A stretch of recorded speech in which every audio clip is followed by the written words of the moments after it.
Brooke's party is more important. Save me some cake? You just pricked my heart like a receipt. I'll cover the quartet. Send the invoice. Call it my way of walking you down. I don't invoice love. I needed a father, not a sponsor. Don't be dramatic. Drama is a party over your daughter's vows. Don't. It was never a firm event. She bragged. He has to choose, and we both know who he'll choose. Give me that on my head. You took my place. I stood where a father should stand. You are nothing to her. He showed up. That makes him everything. Being a father means showing up, Richard. Our old relationship is over. No more Brooke bailouts. No more last-minute demands. We meet when I choose. Clara, please. My name is Clara. I'm 29 years old, and my wedding day was supposed to be the moment that finally healed my broken family. After years of being the responsible daughter who paid her own way through college, while my sister got a $3,500 a month apartment funded by my dad. This day was meant to be for me. But as I stood there in my wedding dress, my phone buzzed with a text from my father. It wasn't a message of love. It was a cold, brutal statement. Brooke's party is more important. Save me some cake. The feeling of being erased on my own wedding day left me completely numb, and that's when I knew things had to change. If you've ever felt completely invisible to your own family, let me know where you're watching from. And hit that subscribe button, because what my father never saw coming was who took his place. The escape to California wasn't just about distance, it was about survival. Back in Connecticut, I was drowning in a sea of expectations I could never meet and achievements that were always invisible. The air in our house was thick with my sister Brooke's presence and my father's indifference. Every day felt like I was fighting for a scrap of attention, a single nod of approval that never came. So, I ran. I ran towards the sunshine and the anonymity of a big state school where no one knew my name or my story. At UCLA, I wasn't the responsible one or the forgotten daughter. I was just Clara. And for the first time in my life, I could breathe. It was during my sophomore year in an English literature class that I met Leo. He was an engineering major, logical and grounded, the complete opposite of my artistic and often chaotic mind. He asked to borrow my notes after missing a lecture, and that simple request turned into a 3-hour conversation over coffee. Within a month, we were inseparable. Leo came from a family that was everything mine wasn't: loud, boisterous, and full of unconditional love. His mother, Laura, a kindergarten teacher, had a gift for making everyone feel like the most important person in the room. His father, Henry, was a civil engineer with a dry wit that always made me laugh. They welcomed me into their home, not as their son's girlfriend, but as one of their own. For the first time, I understood what a family was supposed to feel like. While Brooke was still calling my father for help with her bills, I was working 3 part-time jobs to cover my expenses. While she was celebrating getting a C in a class he paid for, I was graduating summa cum laude with a degree in marketing, my scholarships covering every last cent. My father didn't attend my graduation. He said a last-minute business trip came up. Brooke, of course, couldn't make it because she had a really important open house to host. I sat through the ceremony with Leo and his family, who cheered louder for me than anyone. That night, they threw me a party. A real one. With a cake that had my name on it. It was a simple gesture, but it meant the world to me. After graduation, I poured all the energy I had once spent trying to win my family's approval into my career. I landed a position at a competitive marketing firm in Philadelphia, a city I chose because it was far from home, but close enough to Leo, who had joined an engineering consultancy there. My work ethic, forged in the fires of neglect, became my superpower. While others left at 5, I stayed until 9. While my colleagues took weekends off, I used that time to study market trends and develop new strategies. I wasn't just working hard, I was building an empire, brick by painstaking brick. I was determined to build a life so solid, so successful, that I would never need to depend on anyone from my past ever again. my dedication paid off.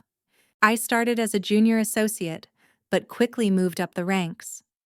I became known for my creative campaigns and my ability to turn struggling brands into market leaders. One afternoon, my boss, a tough-as-nails executive named Sarah, called me into her office.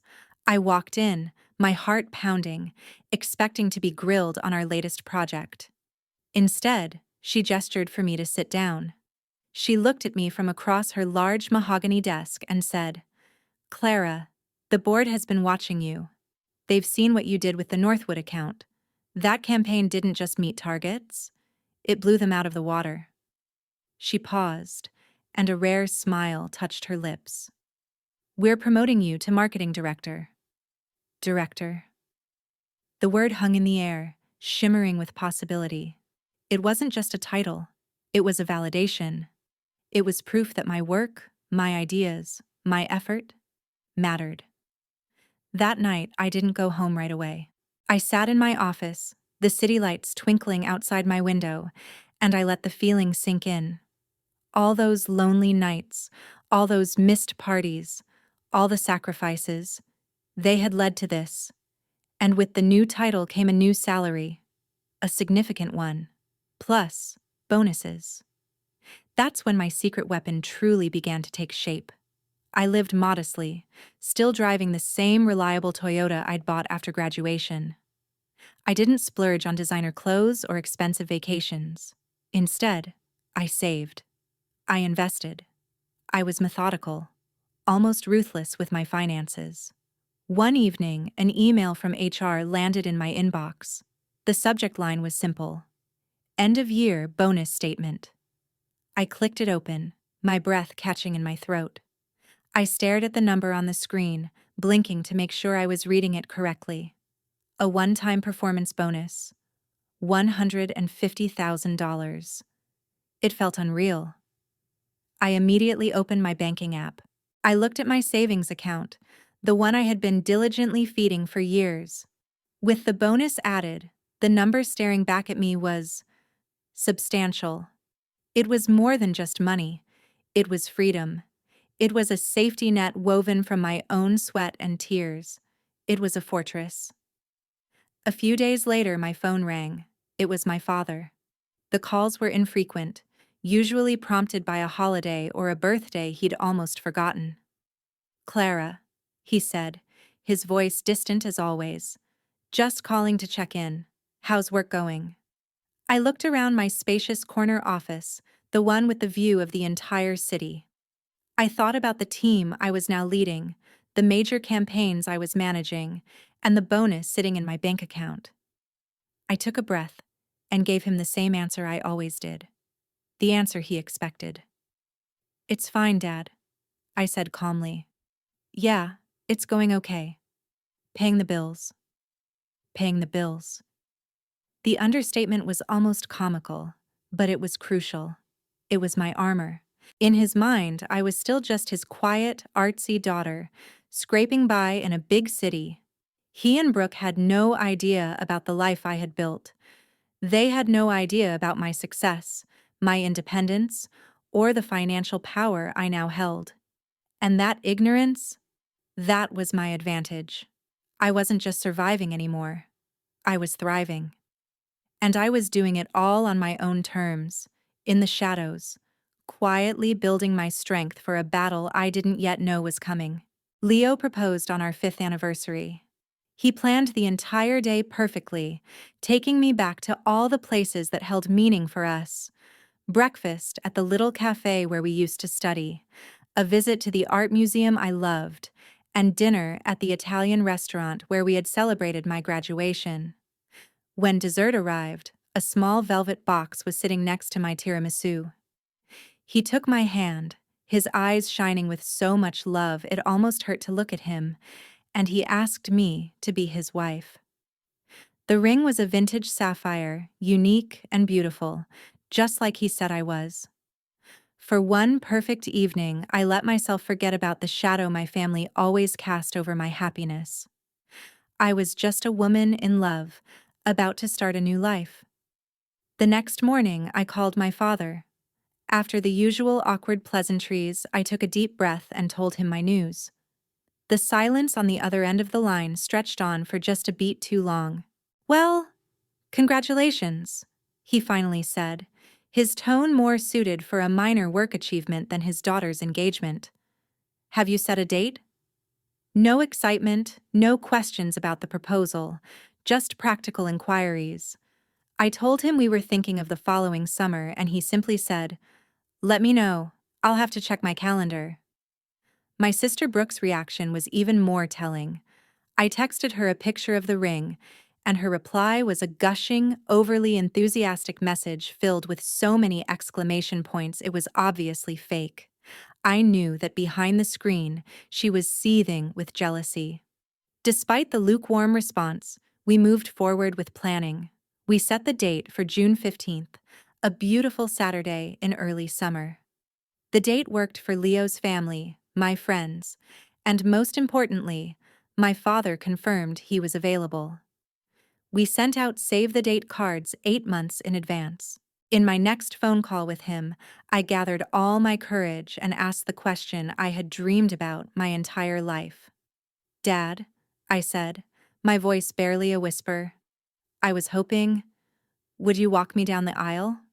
There was another pause, but this time, when he spoke, I heard a flicker of genuine emotion. "I would be honored, Clara," he said. That one sentence, that single moment of connection, gave me a dangerous thing. It gave me hope. Hope that maybe, just maybe, my wedding could be the bridge that finally reconnects us. But about 5 months before the wedding, the strange things started happening. It began subtly. Brooke started posting vague updates on her social media about a huge event she was planning. Pictures of venues, polls about catering options, all with captions like "Big things coming in June." A knot of anxiety began to form in my stomach, but I tried to ignore it. I was a marketing director, for crying out loud. I was a logical, rational adult. I told myself I was being paranoid. Then came the phone calls from my father. They were more frequent than usual, but they were odd. He'd ask strange, probing questions disguised as casual conversation. "So, Clara, what's the exact timeline for the wedding day? The ceremony starts at 4 o'clock sharp, right? No chance it could be pushed back a bit?" Another time, he asked, "Just curious, that hotel you booked, what's their cancellation policy like?" It felt less like a father interested in his daughter's wedding and more like a financial analyst assessing a risky investment. Each call left me with a cold, creeping sense of dread. I felt like I was a character in a thriller, hearing the floorboards creak upstairs, knowing something was wrong but unable to see what was coming. The happiness and excitement I should have been feeling were being slowly poisoned by this unnamed fear.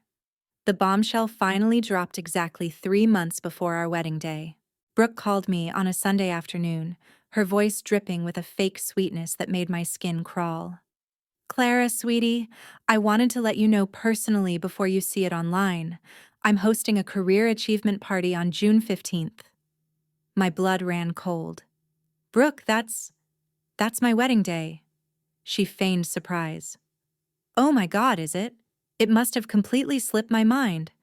Anyway, the firm is throwing me this huge celebration at the country club.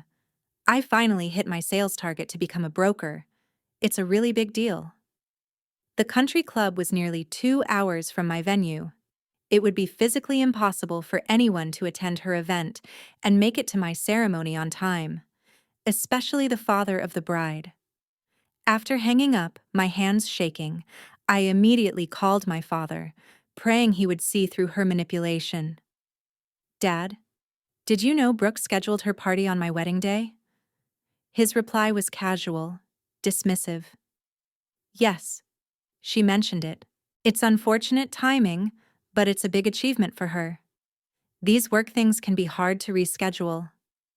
Over the next few weeks, I could feel him slipping away. He started talking about the traffic, about how important it was for him to support Brooke's career. The hope I had foolishly held onto was dying a slow, painful death. Then, just 2 weeks before the wedding, I received the call that confirmed my worst fears. It was a Tuesday evening. I was sitting on the floor surrounded by seating charts and ribbons when his number flashed on my screen. "Clara," he began, his voice stiff and uncomfortable. "I need to talk to you about the wedding." The formality in his tone told me everything. "I've been thinking about the logistics for June 15th, and I just don't think I can make it to your ceremony on time. Brooke's event is really important, and as her father, I need to be there for the whole thing. The timing just doesn't work out." I gripped the phone, my knuckles turning white. "So you're choosing not to walk me down the aisle?" It wasn't a question, it was a statement of fact. "It's not about choosing," he said defensively, his voice rising. "It's about practical timing. I can't be in 2 places at once. Maybe you could ask Leo's father to walk you down the aisle, or one of your friend's dads. I'm sure someone else can do it." Someone else. As if the role of a father was an interchangeable part, a task to be delegated. I mumbled a goodbye and dropped the phone, collapsing onto the floor in a wave of silent, gut-wrenching sobs.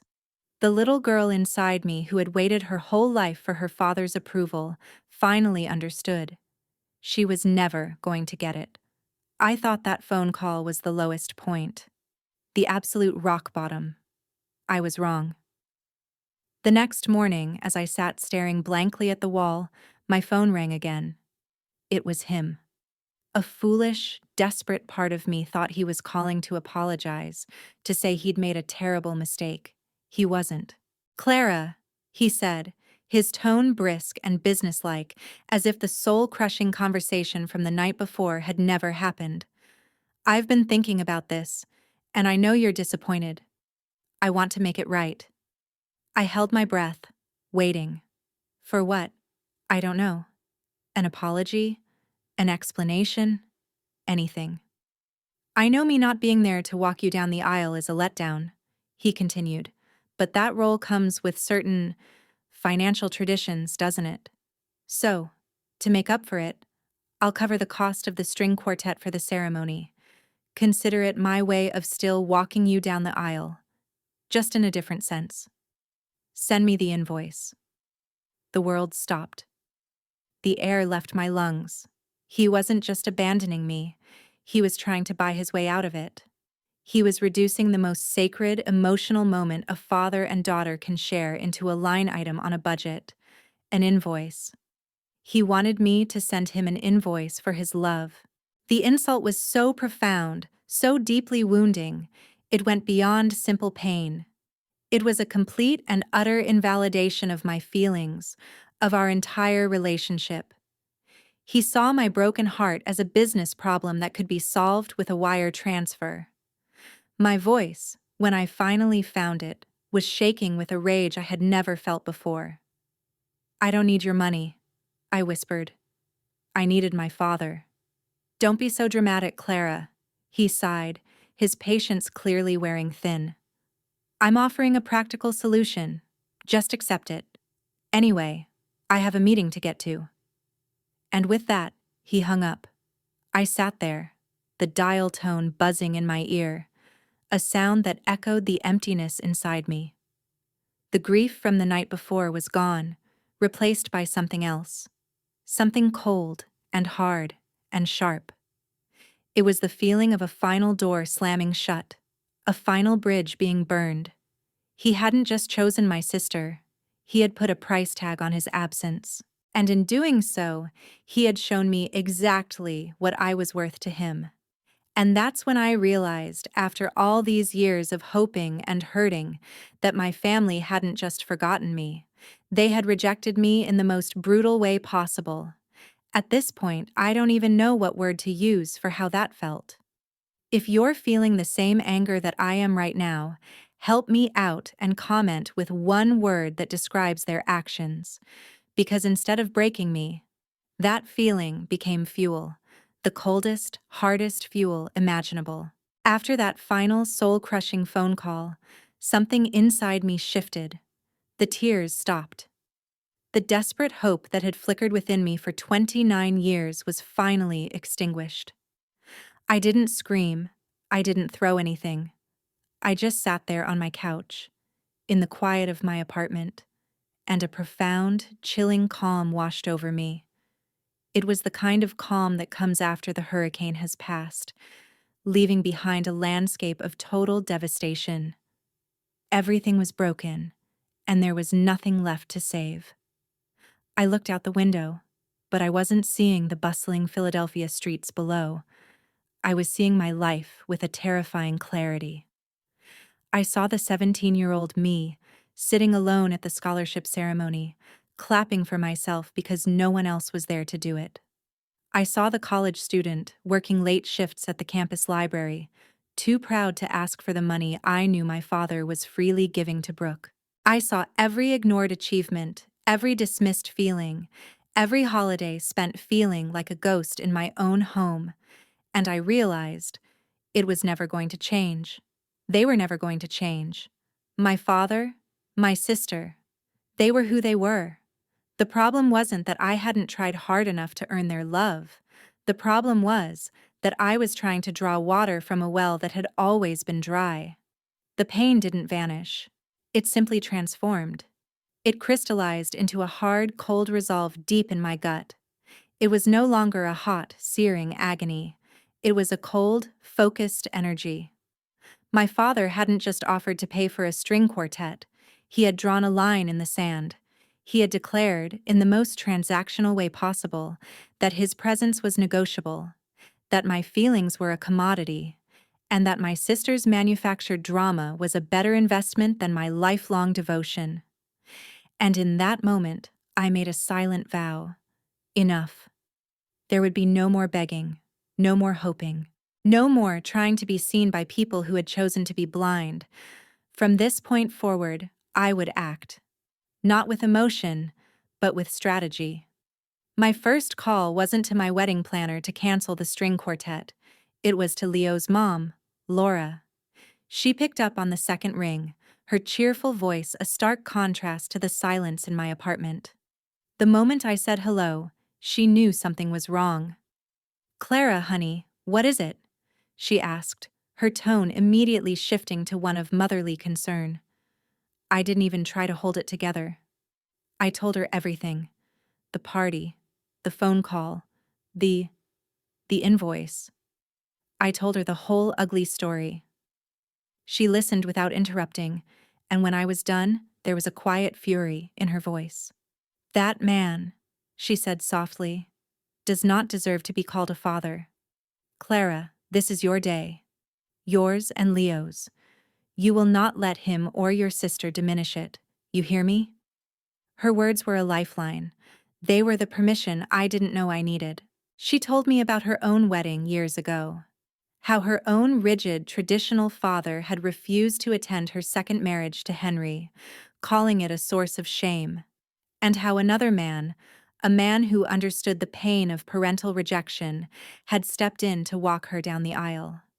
A man who had told her she deserved to be celebrated, not judged. That man was Leo's uncle, Arthur. After I hung up with Laura, I knew what I had to do. Arthur was in his early 60s, a retired English professor with kind eyes and a brilliant mind. He'd never married or had children of his own, but he doted on Leo and his brother. From the moment I met him, he had treated me with a warmth and intellectual curiosity that my own father had never shown. He remembered the books I loved. He asked thoughtful questions about my marketing campaigns, and he listened. He actually listened. I called him and asked if we could meet for coffee. He agreed immediately. We met the next day at a bookstore cafe near his apartment. He was already there, a stack of books on the table and 2 coffees waiting. A vanilla latte with an extra shot. My usual. The fact that he remembered such a small detail almost made me cry. We made small talk for a few minutes, and then I gathered my courage. "Arthur," I began, my voice steadier than I expected. "There's something I wanted to ask you. I told him that my father had decided not to walk me down the aisle. He nodded slowly, his expression one of deep empathy. "I'm so sorry you're going through this, Clara," he said. Then I told him what Laura had shared with me about how he had been there for her. And I asked, "I was wondering if you would consider doing the same for me." For a moment he was silent, his eyes glistening. He seemed genuinely overwhelmed with emotion. "Clara," he finally said, his voice thick, "I cannot tell you what this means to me. Are you certain?" I looked him straight in the eye. "I am certain," I said, a wave of confidence washing over me. "I would be proud to have you walk me down the aisle." He reached across the table and took my hand in his. "Then I accept, with all my heart. It would be one of the greatest honors of my life." Walking out of that cafe, I felt like I could fly. The gaping hole my father had left in my wedding day had just been filled. Not by a replacement, but by someone who truly embodied what a father figure should be, someone who shows up. But I knew I couldn't let my father hear this news from someone else. It was a matter of principle. It was about taking control of the narrative. That evening, I stepped out onto my balcony, the cool night air feeling good against my skin. I took a deep breath, and I dialed his number. This was not a plea for reconsideration. This was an announcement. He picked up on the third ring. "Clara?" "Dad?" I said, my voice cold and even. "I'm calling to inform you of a change of plans for the wedding. If this is about the string quartet invoice, just email it to my assistant," he said dismissively. The casual arrogance of his words fueled my resolve. "It's not about that," I said. "Since you've chosen not to attend the ceremony, I've made other arrangements for someone to walk me down the aisle. I wanted you to be the first to know." The silence on the other end was heavy, but this time it wasn't passive. It was charged. "You've what?" he finally asked, his voice low and dangerous. "I've asked Leo's Uncle Arthur to do it," I stated, not a hint of apology in my tone. "And he has accepted." "Who?" He spat the word out like it was poison. "You're telling me you asked a stranger to take my place? The uncle? You're not even related to him." The hypocrisy was staggering. The sheer audacity of his anger sent a jolt through me. "He is not a stranger," I shot back, my own voice rising to match his. "And you are the one who created the vacancy." "I thought you would walk by yourself, or maybe have Leo's father do it," he said, his voice laced with indignation, as if I had broken some unspoken rule of his twisted game. "For you to go out and find a replacement, it's a slap in the face. It's deliberately trying to humiliate me." And that was it. The final piece of the puzzle clicked into place with sickening clarity. He wasn't upset that he had hurt me. He was furious that my solution to the problem he created didn't center around his own ego. He was angry that I had found a way to have a beautiful, meaningful moment without him. My happiness, independent of his control, was an insult to him. He wasn't the victim of my actions. He was the architect of my pain, and he couldn't stand that I was now refusing to let him dictate the terms of my own suffering. "I am not trying to humiliate anyone," I said, my voice dropping back to that cold, calm place. "I am simply trying to salvage a piece of my wedding day after you set a fire to it. I called you out of courtesy. Now you know." I ended the call before he could respond. I stood there on the balcony, the phone heavy in my hand, my heart hammering against my ribs. The brief sense of peace I had felt after talking to Arthur was gone, replaced by the certainty of a coming storm. The confrontation wasn't over. It had just been postponed. I knew, with a bone-deep certainty, that my father would show up at that reception. And his simmering rage, directed not at himself, but at Arthur, the man who had dared to take his place, would inevitably explode. The stage was set for a showdown, and for the first time in my life, I wasn't afraid. I was ready. The morning of my wedding day arrived with a brilliant, cloudless sky. My bridesmaids, my chosen sisters, filled the hotel suite with laughter, coffee, and infectious excitement. As the hairstylist and makeup artist worked their magic, I tried to stay present, to soak in every happy moment. But my phone chimed with a text message that felt like a splash of ice water. It was from my father. "Good luck today," it read. "Brooke's event starts at 11. If it wraps up early, I might be able to make it to the reception by 7 or 8. Save me some cake." Not a word of regret. Not an "I love you." Just a casual reminder of his priorities. I handed the phone to my maid of honor, Zoe, unable to even look at it anymore. She read it, shook her head in disgust, and gave me a fierce hug. "He's unbelievable," she muttered. "Don't you dare let him ruin your day." And I didn't. Around noon, there was a knock at the door. It was Arthur, dressed impeccably in his tuxedo, holding a small, beautifully wrapped gift box. He handed it to me with a warm smile. Inside was a delicate, vintage handkerchief with tiny blue flowers embroidered on the lace edge. "Something old and something blue," he said softly. It was my mother's. Tears welled in my eyes. This man, bound to me by nothing more than choice and affection, had shown me more fatherly care in that single gesture than my own father had in years. When the moment came, I wasn't nervous. As the doors to the garden terrace opened and the first notes of the music began to play, I felt a profound sense of peace. Walking down that aisle on Arthur's arm, I saw Leo waiting for me under a beautiful arch of white roses. His eyes were shining, and in that moment, nothing else mattered. The ceremony was perfect. We exchanged vows we had written ourselves, promising to be partners, to be friends, to choose each other, every single day. As the officiant pronounced us husband and wife, the applause from our friends and Leo's family wrapped around us like a warm embrace. It was the happiest moment of my life. The reception was a blur of joy, laughter, heartfelt toasts, and a packed dance floor. Leo's father gave a beautiful speech welcoming me to the family. Arthur's toast was a moving tribute to love and chosen family that left not a dry eye in the house. As the hours flew by, I found myself letting go of the anger and disappointment. My father wasn't here, and that was okay. I was surrounded by people who were. But he didn't stay away. Around 10:30, as the party was beginning to wind down, I saw a tall figure enter the ballroom, looking awkward and out of place in a hastily put-on suit. My heart skipped a beat.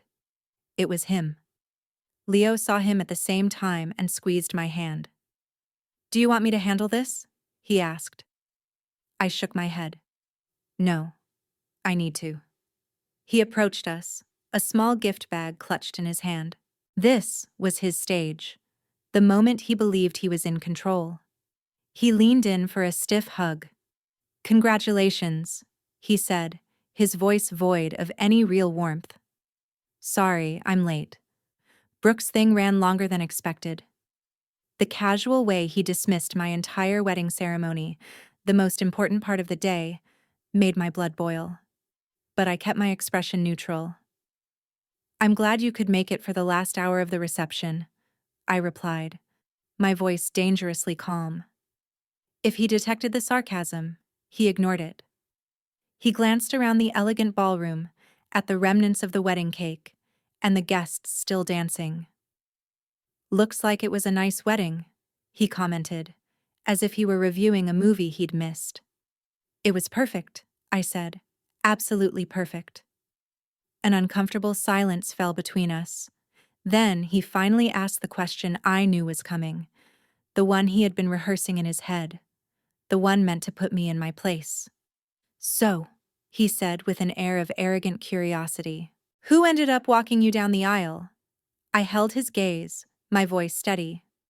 "Arthur did. Leo's uncle." My father's eyes scanned the room and landed on Arthur, who was chatting happily with Laura and Henry. A frown creased his forehead. "The older gentleman in the navy tuxedo? The one who gave that toast?" I just nodded. His tone turned incredulous, dripping with condescension. You had a stranger walk you down the aisle. And there it was, his opening move, his attempt to frame my decision as absurd, to paint me as the one who had made the strange, inappropriate choice. But I was ready. He is not a stranger to me, I said firmly, each word carefully chosen. He has been more of a father to me in the past few years than you have in a very long time. My father's face flushed with anger. That's not fair, Clara.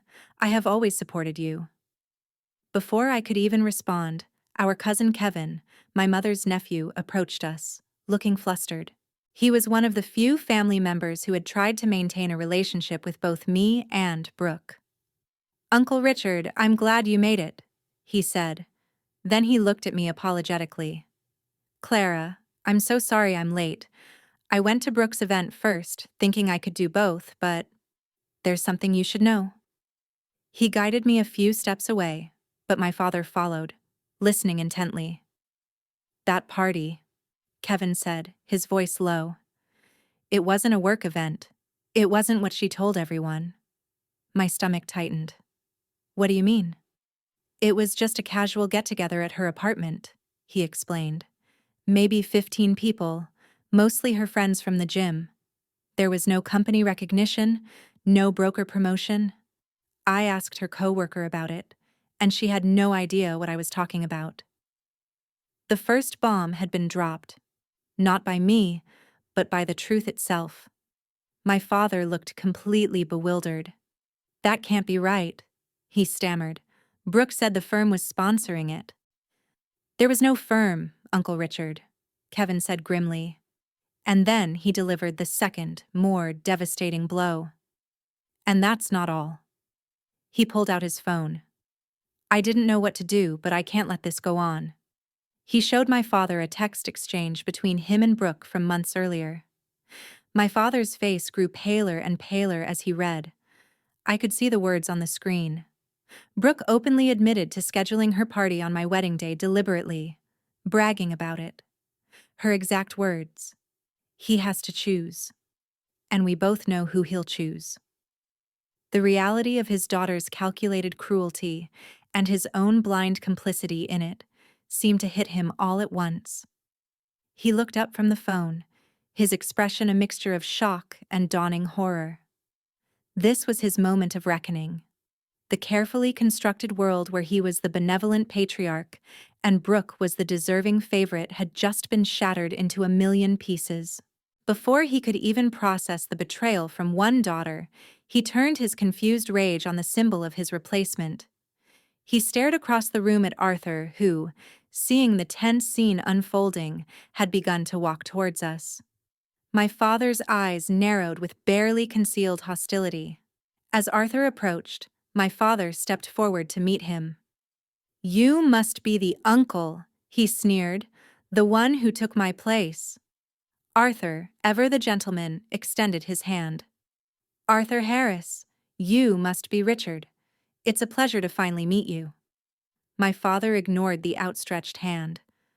I don't understand why my daughter felt the need to have a stranger stand in for her father. Dad, stop it, I hissed, mortified. But Arthur remained composed, his voice calm but firm, cutting through the tension. I can understand your confusion, Richard. It was simply my honor to support Clara on her special day. Her special day? My father scoffed, his anger now fully unleashed. If it was so important to her, she could have scheduled it on a day that didn't conflict with her sister's once-in-a-lifetime career event. The absurdity of the statement, even after seeing the proof on the phone, was breathtaking. He was still clinging to the lie. My wedding was scheduled 9 months ago, I interjected, my voice like ice. Brooke deliberately planned her fake party on the same day. Kevin has the proof. You just saw it. He looked from the phone to me, to Arthur, his face a mask of confusion and fury. He was cornered, the lies unraveling around him, and he did what weak men always do. He lashed out at the person who represented his failure. So you replaced me with him, he snarled, gesturing wildly at Arthur. Some random old man you barely know. And that's when Arthur delivered the final fatal blow. He didn't raise his voice. He didn't get angry. He simply looked my father in the eye, his expression one of profound disappointment, and spoke the simple, devastating truth. "She is my daughter," my father had snapped. Arthur paused for a beat, letting the words hang in the air. Then he replied, his voice resonating with a quiet authority that silenced the entire room. "Then perhaps you should have acted like her father. Being a father means showing up, Richard. Not just when it's convenient, but when it matters most." The boom moment. The simple, undeniable truth of those words hit my father like a physical blow. The anger drained from his face, replaced by a sudden, stark, and hollow shame. He stared at Arthur, then at me, as if seeing us, seeing the entire situation, for the very first time. The architect of the drama had lost control of his own stage. He opened his mouth to speak, but no words came out. Without another glance, he turned and strode out of the ballroom, leaving a stunned silence in his wake. The king had been dethroned, not by a vicious attack, but by a quiet mirror held up to his own actions. And as the door swung shut behind him, I knew nothing would ever be the same again. After my father stormed out of the reception, a strange calm settled over the remaining guests. Laura and Henry immediately came to my side, their faces etched with concern. Arthur placed a steadying hand on my shoulder. "Don't let this overshadow your beautiful day," Laura whispered, hugging me tightly. And so, we rejoined the party. We danced, we laughed, and we celebrated our love. We ran through a tunnel of sparklers held by our cheering friends and family, into a waiting car, and into our new life together. Despite the ugly confrontation, I felt a curious sense of peace. The truth, after decades of being buried, was finally out in the open. Leo and I spent 2 blissful weeks honeymooning in Greece.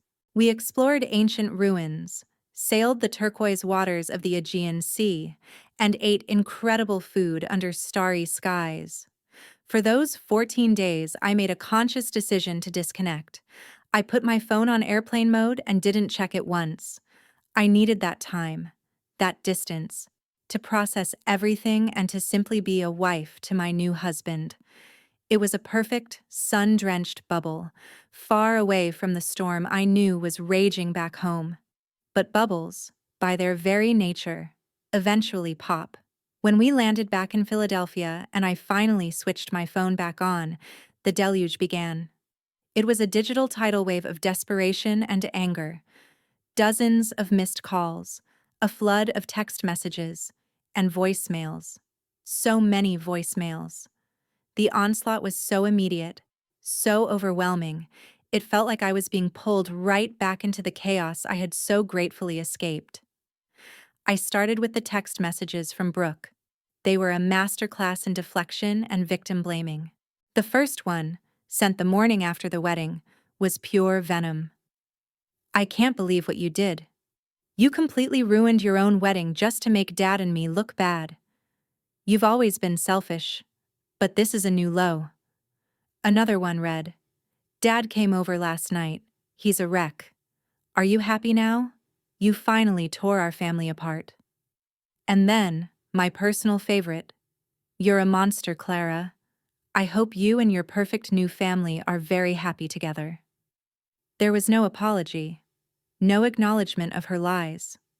In her mind, the problem wasn't her calculated sabotage, it was my reaction to it. She had set the fire, and now she was blaming me for getting burned. Then I moved on to the voicemails from my father. There were 5 of them, left over the course of our 2-week honeymoon.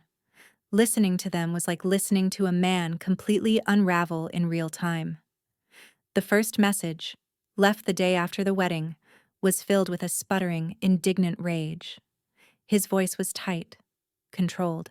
"Clara, I need you to call me immediately. We need to discuss your absolutely appalling behavior at the reception." And the disrespect you showed me by having that man take my place. This is not how I raised you. He was still playing the victim, still convinced he was the one who had been wronged. The second message, left a few days later, was different. The anger was still there, but it was tinged with something else. Panic. Clara, I went to Brooke's apartment after the wedding. His voice was strained. I confronted her with those text messages. At first, she denied it, but I pressed her. She finally admitted it. She admitted everything. He paused, and I could hear him take a shaky breath. She's been lying to me, for years, about everything. Call me back. We need to talk about this. The foundation of his world was cracking, and he was starting to feel the ground give way beneath his feet. The third and fourth messages were a rambling, incoherent mess of apologies, excuses, and self-pity. He talked about how lost he was after my mother died, how it was easier to let Brooke take control, how he couldn't believe he had been so blind. He kept repeating, "I'm so sorry, Clara. I'm so sorry." But the apologies felt hollow, centered on his own pain and his own shock, rather than the lifetime of hurt he had inflicted on me. He was sorry he got caught. He was sorry his perfect narrative had been destroyed. But it was the final message, left just 3 days before we returned, that truly laid his desperation bare. The anger was gone. The excuses were gone. All that was left was the raw, terrified voice of a man who had finally realized the true cost of his actions. "Adrian," he began, his voice thick with emotion, and I realized he was so distraught he had used my old childhood nickname. "I don't know if you're even listening to these messages. I don't blame you if you're not. I need to tell you, you were right. You were right about everything. I was a fool. A terrible, selfish fool. I missed your wedding. I missed walking my own daughter down the aisle. It's unforgivable. I know that." He started to choke up, his words catching in his throat. "Please.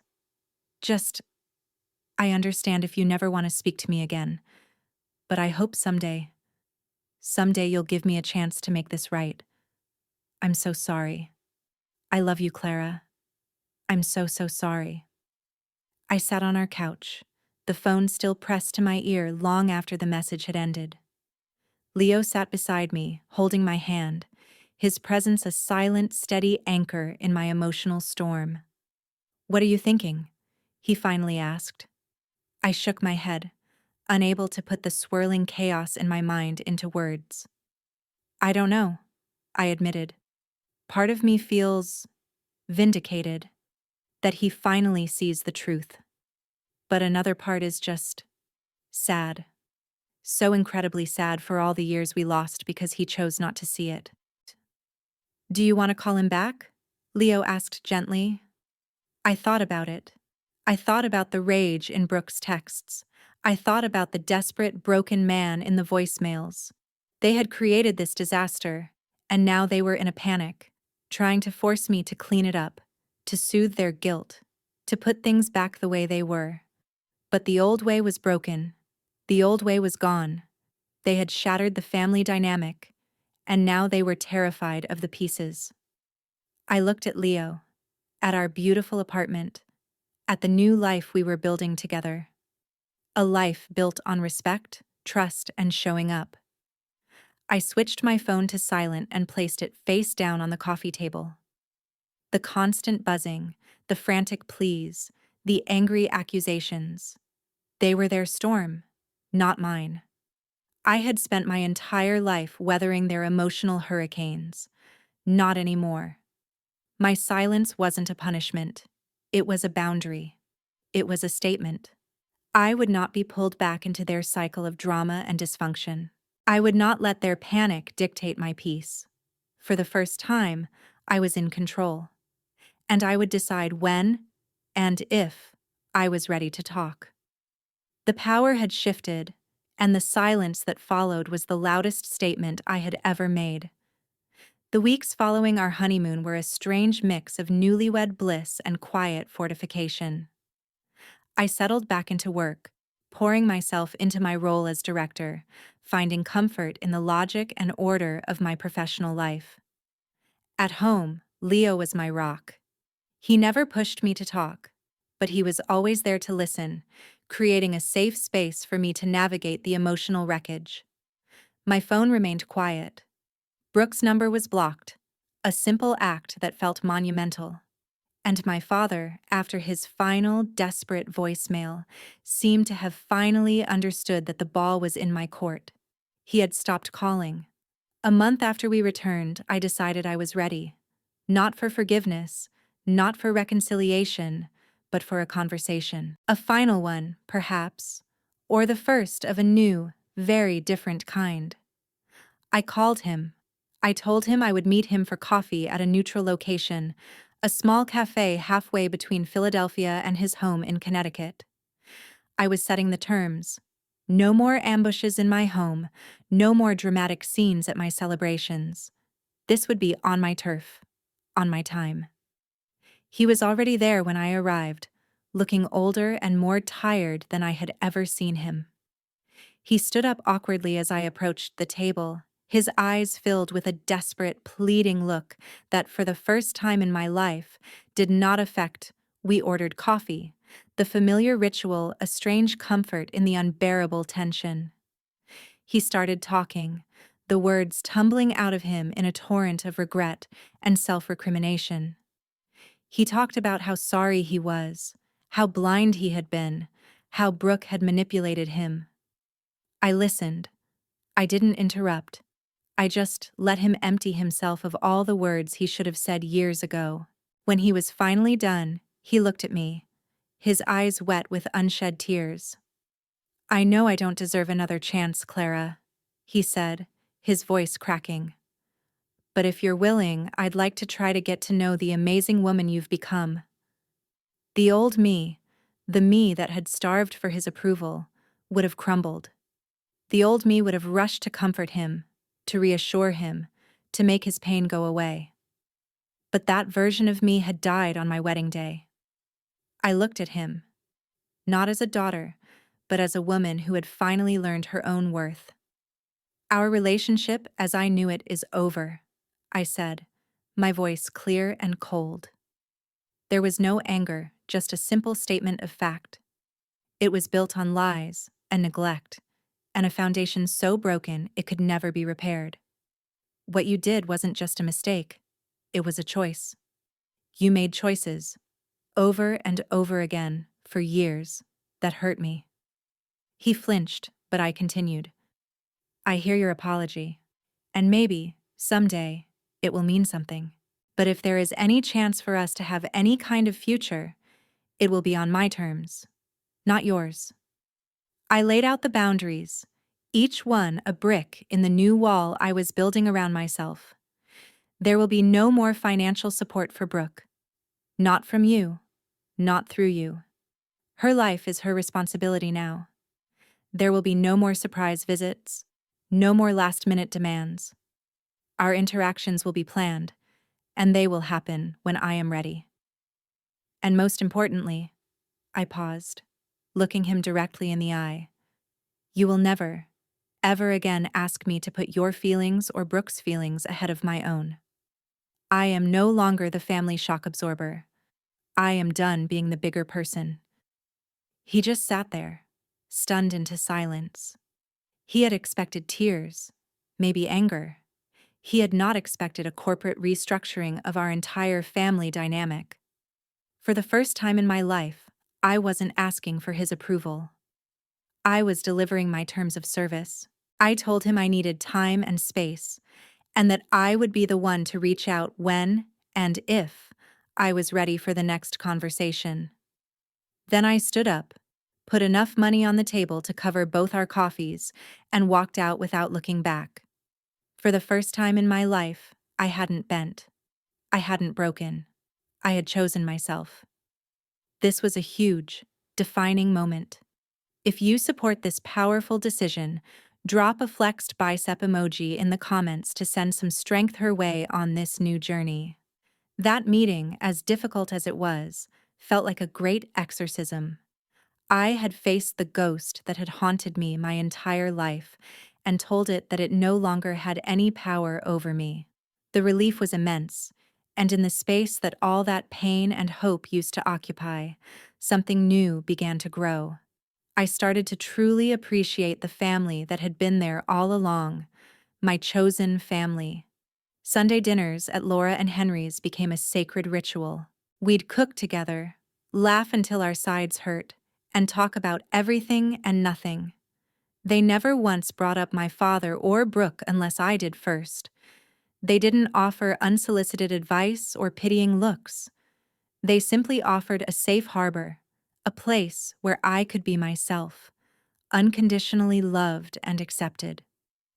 My friendship with Arthur deepened into something truly special. He became my mentor, my confidant, my father figure in all the ways that mattered. We'd have our own weekly calls, just to check in. He'd recommend books he thought I'd love, and I'd tell him about the challenges I was facing at work.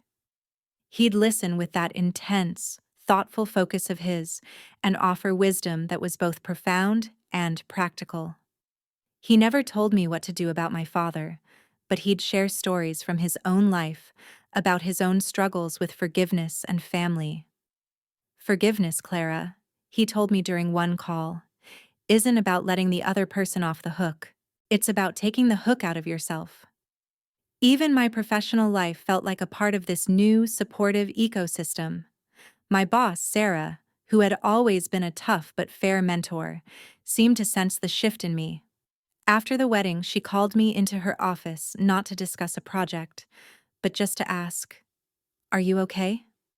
The simple, direct question from a woman I respected so much meant more than she could ever know.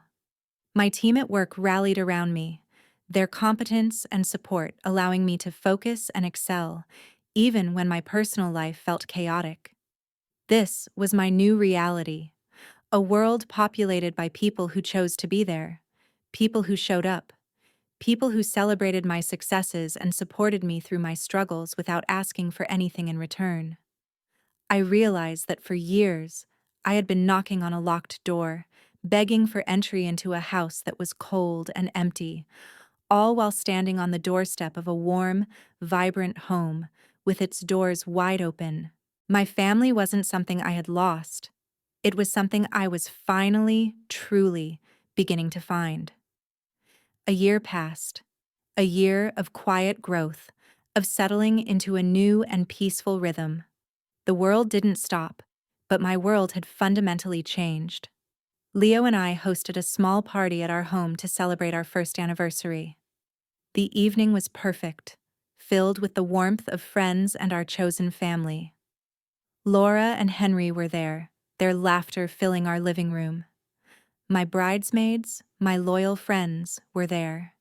And Arthur was there, looking distinguished as always, a quiet pillar of strength and kindness. My life was full. Just a few months prior, I had been promoted again, this time to Vice President of Marketing at my firm. The title, the success. It was all wonderful. But the real victory was the quiet confidence I now carried within me. It wasn't the frantic workaholic energy of before. It was a calm, steady assurance that I was exactly where I was supposed to be. And what of my old family? The consequences of that wedding day had rippled through their lives in ways I hadn't anticipated. My father, stripped of his denial, had been forced to confront the truth. He sold the large family home in Connecticut, the one filled with so many ghosts, and moved into a smaller condo. The financial strain of supporting Brooke for so many years, combined with the emotional toll of his own reckoning, had changed him. He was quieter now, more thoughtful. He had started going to therapy, something I never thought I would see. Brooke. Well, Brooke had finally been forced to face the real world. After my father cut off his unconditional financial support, her carefully curated life of leisure crumbled. The trendy apartment, the designer clothes, the business expenses, they all disappeared. She had to get a real job, to learn how to budget, to pay her own bills. From what I heard through the grapevine, she had moved to a different city, humbled and struggling. We hadn't spoken a single word in a year. My father was at our anniversary party. I had invited him. It was a tentative step, another one of my terms. He arrived on time, bearing a small, thoughtful gift, not an expensive, empty gesture. He was nervous, but he was trying. The most incredible moment of the evening was when I saw him talking to Arthur. There was no animosity, no lingering resentment. I watched from across the room as my father, my biological father, looked Arthur in the eye and said, his voice quiet but sincere, "Thank you. Thank you for being there for my daughter when I wasn't." Arthur simply nodded, a look of profound grace on his face. He understood. Brooke was not invited. That was a boundary I was not yet, and might never be, ready to cross. My father's presence was a symbol of a potential new beginning, a relationship being rebuilt from the rubble, on a foundation of truth and respect. But it was a relationship where I was in control. I dictated the pace. I set the terms. He was a guest in my new life, not a landlord. Later that evening, as I looked around the room at the faces of the people I loved, Leo, his wonderful family, my incredible friends, and yes, even my father, who was trying so hard to mend what he had broken, I felt a wave of profound gratitude. Arthur raised his glass for a toast. "A year ago," he said, his warm smile encompassing the room, "I had the privilege of walking this beautiful young woman down the aisle. What began as a response to an absence has become one of the greatest gifts of my life, the opportunity to be part of Clara and Leo's journey." As he spoke, I had a final, clarifying thought. I had spent so much of my life thinking I was broken, that something was wrong with me for not being able to earn my family's love. But I was never the one who was broken. The system was. I learned that forgiveness isn't about forgetting what happened or excusing bad behavior. It's about taking back your power. It's about releasing yourself from the prison of resentment and allowing yourself to heal. And I learned that the truest definition of family isn't about blood or biology. It's about choice. It's about the people who choose to love you, who choose to support you, and most importantly, who choose to show up, not just on the good days, but on the hard ones too. Have you ever had to draw a difficult boundary with a family member who took you for granted? How did you navigate that painful but necessary conversation? Share your experience in the comments below, and if this story resonated with you, please give it a like and subscribe for more stories about finding your voice and building the life you deserve. Thank you for listening.